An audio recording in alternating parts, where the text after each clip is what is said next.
यही बात आज के कार्यक्रम की। आप देख रहे होंगे सतनाम सिंह संधू राज्यसभा के सांसद हैं, एमपी हैं। मैंने उनसे रिक्वेस्ट की थी कि मेरे ही पड़ोसी गांव है मुंडाल। मुंडाल का अपने आप में बड़ा परिचय है। तो उस मुंडाल गांव में मैं हमारे एनजीओ की तरफ से एक लाइब्रेरी खोलना चाह रहे हैं। तो आपसे रिक्वेस्ट है कि आप उसमें सहयोग करें। तो मैं सरदार जी का धन्यवाद तो लगातार मिलता ही रहता हूँ वहाँ भी, तो मैं इनका भी धन्यवाद करता हूँ कि इन्होंने हमारी एक छोटी सी रिक्वेस्ट पर इससे इतने बड़े गांव में लाइब्रेरी खोलने का जो निर्णय लिया, जो आशीर्वाद दिया, उनका धन्यवाद। रही बात लाइब्रेरी किसकी तरफ से खोली गई, क्यों खोली गई, एक छोटा सा विषय है बस। सर्व कल्याण मंच एक सामाजिक संस्था है जो आप लगातार देख रहे होंगे। आपके सामने बैनर के माध्यम से पता चला होगा, लाइब्रेरी का नाम भी उसमें दिखाया गया है। सोशल मीडिया का जमाना है, सोशल मीडिया के माध्यम से भी आप सबको पता चला होगा। सर्व कल्याण मंच एक सामाजिक संस्था है। आज वर्तमान में हरियाणा प्रदेश के 14 जिलों में हम काम कर रहे हैं। और मैं बार बार कहता हूँ, हमारी संस्था के हर सदस्य को, और हर सदस्य उस बात को पहुंचाने का काम भी करता है कि हम कर रहे हैं अपने मन से काम।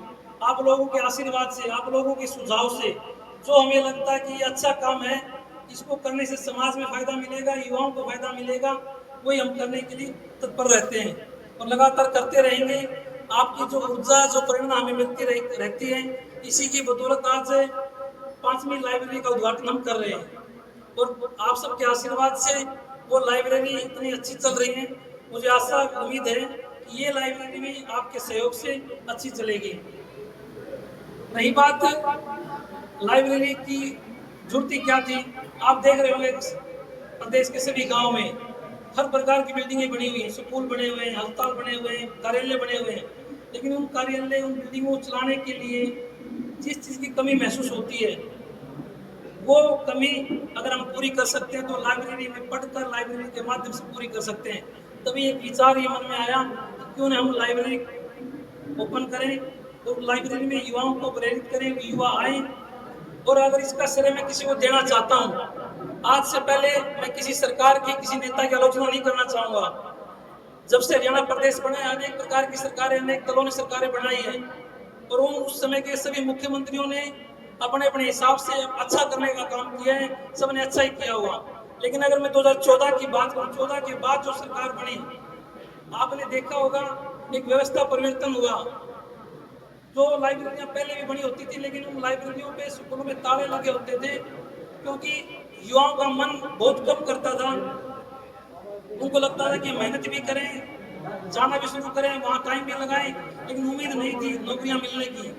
लेकिन मैं दावे के साथ कह सकता हूँ, अगर आपके गांव की बात लेके चलो तो आपके गांव में भी ऐसे युवा साथी होंगे जिन्होंने बगैर किसी को कहे बिना, बगैर कोई पर्ची खर्ची दिए बिना, कोई पैसा देने किसी को दिया नहीं होगा, किसी के पास चक्कर नहीं काटने पड़े होंगे, ऐसे युवा काफी संख्या में मिल जाएंगे। आप अगर आस पड़ोस के गाँव में देखोगे तो अगर वो श्रेय जाता है तो उसमें मैं तो यहाँ तक भी कहने में तो संकोच नहीं करता कि राजनीति के संत की अगर संख्या दूं तो भी कम है, जिन्होंने एक ऐसी व्यवस्था परिवर्तन की, खुद का परिवार नहीं होते हुए, खुद के बच्चे बाल परिवार नहीं होते हुए भी सबको एक भावना से समझा और इस सिस्टम को बदला।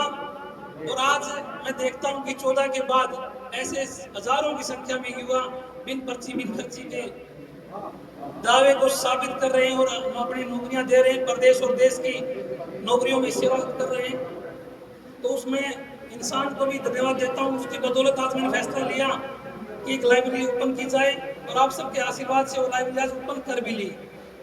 मुझे बताया गया कि लगभग 70 के आसपास रजिस्ट्रेशन हुआ है, 71 रजिस्ट्रेशन हुआ है, तो शायद 50 की सीटिंग रहेगी, 50-51 की सीटिंग इसमें रहने वाली है। जिसको जो जिम्मेवारी दी जाए, जिसमें टाइमिंग बताया जाए, उसी के हिसाब से वो लाइब्रेरी में आए, लाइब्रेरी में पढ़े, अपना समय लगाए और जो उन युवाओं से परिवार वाले, समाज वाले जो उम्मीद रखते हैं, उस उम्मीद पे खरा उतरे। यही मेरी प्रार्थना है आप सबसे। रही बात लाइब्रेरी का एक और मुख्य मकसद है, लाइब्रेरी के अंदर रखी हुई एक एक पुस्तक, एक एक किताब अपने आप में महत्व रखती है। और आप दुनिया इतिहास का कोई भी पन्ना उठा के देखेंगे तो जितने महान व्यक्ति हुए हैं, उन सबको पढ़ने का शौक था, हमेशा किताबें रखते थे। भगत सिंह, आप देख रहे होंगे, कभी फोटो आपने देखा, भगत सिंह को जब जेल के लिए ले जाया गया, फांसी की सजा सुनाने के लिए ले जाया गया, तभी उनके हाथ में किताब थी। अगर महात्मा गांधी जी की बात करें तो किताबें पढ़ने का शौक था। डॉक्टर अब्दुल कलाम जी, उनको पढ़ने का शौक था।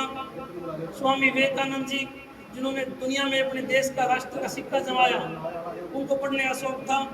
और मैं तो आज ये बताऊंगा, 4 जुलाई है, आज स्वामी विवेकानंद जी की पुण्यतिथि भी है।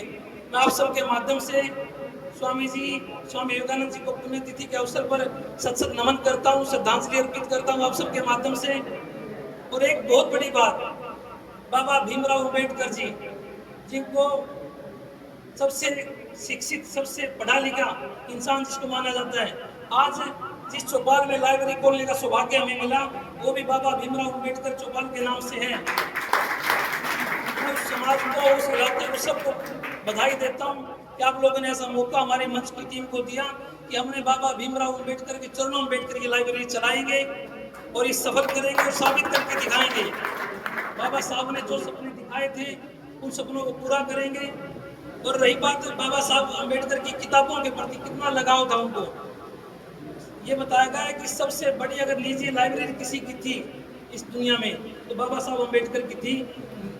50,000 से ज्यादा पुस्तकें उनकी लाइब्रेरी में होती थी।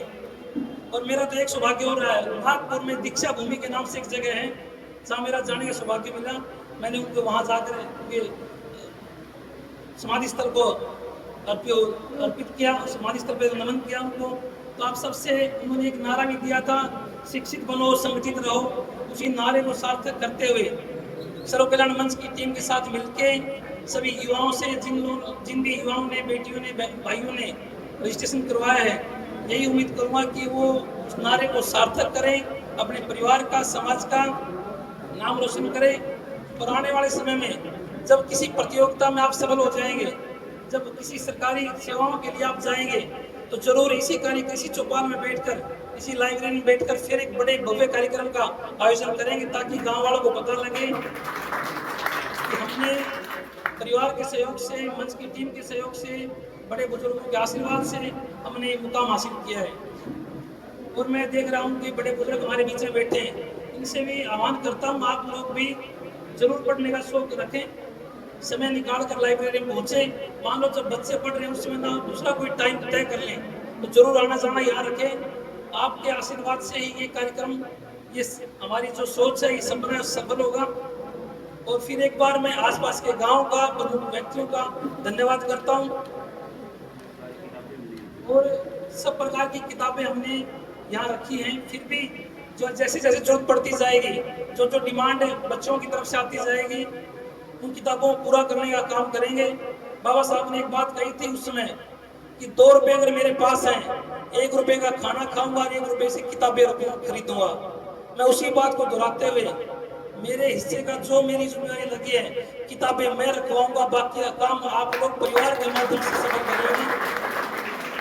और जब आप सफल हो जाएंगे तो मैं मान जाऊंगा कि इस लाइब्रेरी खोलने का जो मकसद था हमारा सफल हुआ।